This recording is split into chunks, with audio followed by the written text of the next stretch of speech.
بسم الله الرحمن الرحيم. الحاقة ما الحاقة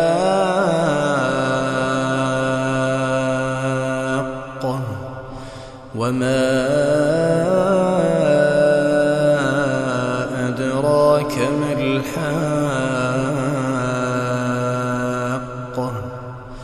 كذبت ثمود وعاد بالقارعة فأما ثمود فأهلكوا بالطاغية وأما عاد فأهلكوا بريح صرصر عاتية سخرها عليهم 7 ليال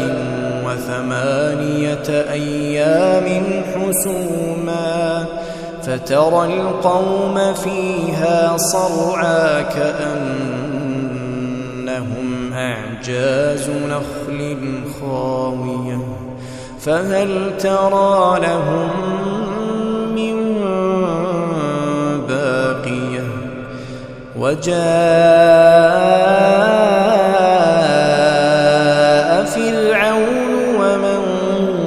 قبله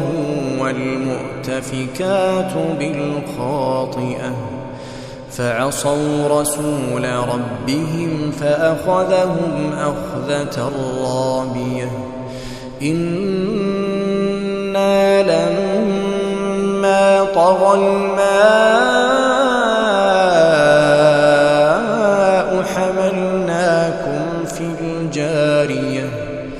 لنجعلها لكم تذكرة وتعيها أذن واعية فإذا نفخ في الصور نفخة واحدة وحملت الأرض والجبال فدكتا دكة واحدة فيومئذ وقعت الواقعة وانشقت السماء فهي يومئذ واهية والملك على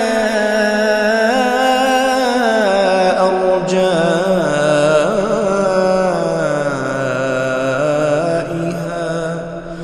ويحمل عرش ربك فوقهم يومئذ 8 يومئذ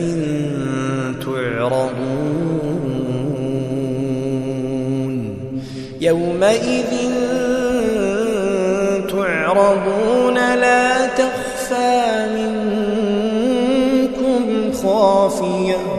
فأما من أوتي كتابه بيمينه فيقول هاؤم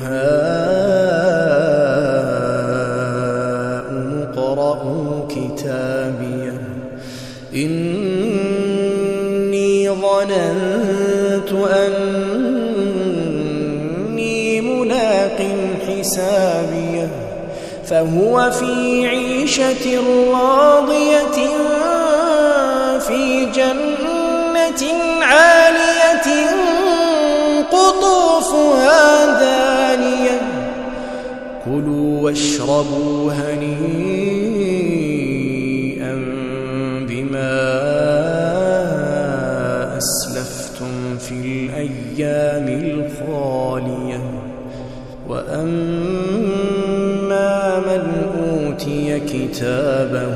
بشماله فيقول يا ليتني لم أوت كتابيه ولم أدر ما حسابيه يا ليتها كانت القاضية ما أغنى عني ماليه هلك عني سلطانيه خذوه فغلوه ثم الجحيم صلوه ثم في سلسلة ذرعها 70 ذراعا فاسلكوه ثم في سلسلة ذرعها 70 ذراعا فاسلكوه إنه كان لا يؤمن بالله العظيم ولا يحض على طعام المسكين فليس له اليوم هاهنا حميم ولا طعام إلا من غسلين لا يأكله إلا الخاطئون فلا أقسم بما تبصرون وما لا تبصرون إنه لقول رسول كريم وما هو بقول شاعر قليلا ما تؤمنون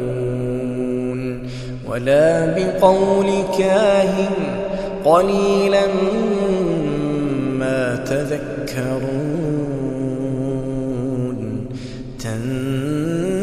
تنزيل من رب العالمين ولو تقول علينا بعض الأقاويل لأخذنا منه باليمين ثم لقطعنا منه الوتين فما منكم من أحد عنه حاجزين وإنه لتذكرة للمتقين وإنا لنعلم أن منكم مكذبين وإنه لحسرة على الكافرين وإنه لحق اليقين فسبح باسم ربك العظيم